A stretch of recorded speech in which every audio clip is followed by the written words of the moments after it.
এটা বন্ধ করতে এত অসুবিধা কি মাদ্রাসার যে জনগণ পুরোটা এখানে কনস্ট্রাকশনের গাড়িটা কিচ্ছু বেটার অন্য কোনো রাস্তা নেই। এই রাস্তাটা কি জায়গা নাকি কার এটা? তাহলে উনি কি এখন রাস্তা দিবে না? এটা কি ওনাদের ব্যক্তিগত জায়গা?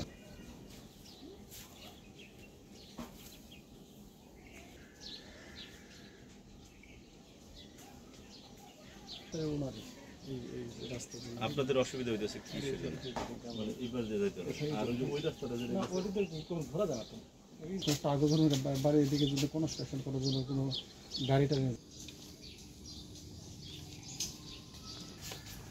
এই রাস্তাতে তো অ্যাম্বুলেন্স আসার কথা। এই আমরা আজকে 22 বছর যাবত এই রাস্তাটা চলাচল করতেছি, হুট করে এই 10-12 দিন যাবত রাস্তাটা বন্ধ করে দিছে।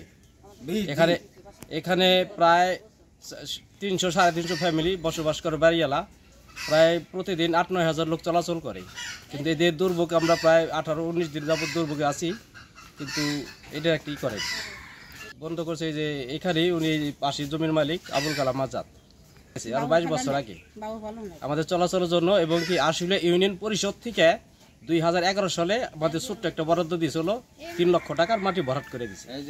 আমরা 22 বছর যাবত এখানে চলাচল করতেছি। 250 ফ্যামিলি আছে এখন। ওনার বাপ আমাদেরকে মৌখিক আর চলাচলের জন্য দিয়েছে, কিন্তু বলছে যে আমরা এই রাস্তায় স্থায়ী করুন, তোমরা আমি করে দিব। তাকে কিছু টাকা দিছি,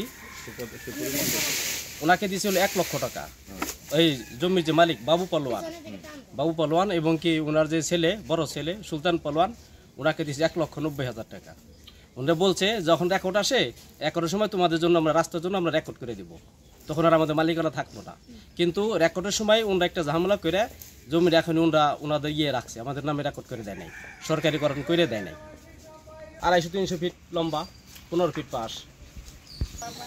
মাদ্রাসায় যাওয়া কষ্ট হয়ে গেছে, স্কুলে যাওয়া লাগে, মাদ্রাসায় যাওয়া লাগে, চাকরিজীবী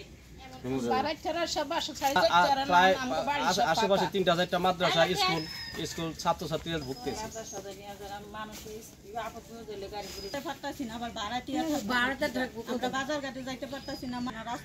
হাজার হাজার ছেলে মেয়েরা স্কুল কলেজে যায়, মাদ্রাসায় যায়।